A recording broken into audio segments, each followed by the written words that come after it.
Sir చాలా క్లియర్గా చెప్పండి. నయీం అనే క్యారెక్టర్ని కోవర్ట్గా వాడుకోవడం ఎంతవరకు కరెక్ట్ అంటారు? ఇప్పుడు ఆ పరిస్థితి ఇట్లా ఈ విధంగా లేదు. ఇప్పుడు టెక్నాలజీ కానీ అది లేదు, తర్వాత ఈ సెల్ ఫోన్లు లేదు, information system very weak.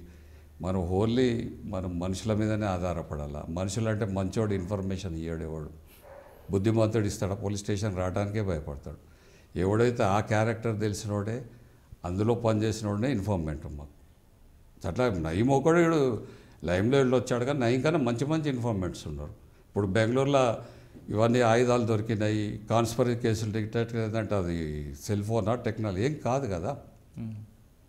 Information system అంటే ఇన్ఫర్మేషన్లో ఇన్ఫార్మేట్ సిస్టమ్ అనేది ఉండాల్సిందని మీరు అంటారు. 100%. కానీ ఆ ఇన్ఫార్మేట్ని ఎంతవరకు ఉండాలి, అంతవరకు ఉంచాలా లేదా? నా పర్సనల్ అభిప్రాయం ఏంటండి, ముళ్ళుతో తీసినప్పుడు ఆ ముళ్ళు మనకు కూడా సొసైటీకి కూడా కీడ్ చేసినప్పుడు క్షమించొద్దని చెప్తున్నాను. That is my concept. అంటే ఈ కోవర్ట్ అనే వ్యవస్థని, ఇన్ఫర్మేటివ్ వ్యవస్థని ఎంతవరకు వాడచ్చండి? మనకు సొసైటీకి లాభం చేసేంతవరకు వాడాలి. వాడు సొసైటీకి కొంతమంది చాలా ఎక్కువ వాడు ఎక్స్‌ప్లాయిటేషన్ చేస్తున్నాడు పోలీస్ ఇన్ఫార్మెంట్ అన్నప్పుడు స్పేర్ చేయాలి. అవును, కరెక్టే. కానీ కొంతమంది మీ శిష్యులే అందులో ఇప్పుడు ఇబ్బంది పడుతున్నారు కదా ఆయనతో తిరిగినందుకు. అది ఎంతవరకు కరెక్ట్ అంటారు? వాళ్ళకి ఎందుకు ఆ ఆఫీసర్లు ఎవరు సపోర్ట్ చేయలేకపోతున్నారు? అది డిఫరెంట్ రీజన్స్ ఉన్నాయండి. వాళ్ళు అనేది ఏంటంటే అందరికీ తెలుసు 2007-8 దాకా ఓపెన్గా తిరుగుతుండే.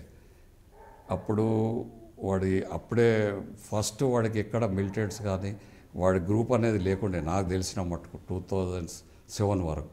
ఎప్పుడైతే నక్సలైట్స్ మూవ్మెంట్ తగ్గుతూ పోతుందో it developed some group in the Bhuvanagiri village first. తర్వాత నేను స్టడీ చేసిన తర్వాత వాళ్ళ ద్వారా ఇవన్నీ ఎక్స్టార్షన్స్ అవి స్టార్ట్ చేయడం జరిగింది.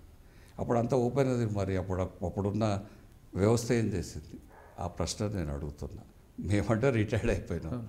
అంటే ఇప్పుడు మీరు చెప్పినట్లు ఇప్పుడు కొంతమంది నయీంతో ఎలిగేషన్స్ ఆఫీసర్ అందరూ కూడా అప్పటి వరకు ప్రజలు ఎందుకు వానికి డబ్బులు ఇచ్చారు?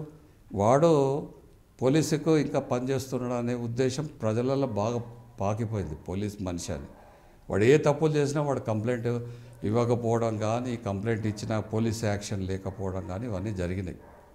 అంటే అప్పుడు ఉన్న ఆఫీసర్లు సరైన యాక్షన్ తీసుకోవడం వల్ల వాడు ఈ స్థాయికి ఎదిగాడు అంటారా? అంతే, 100%.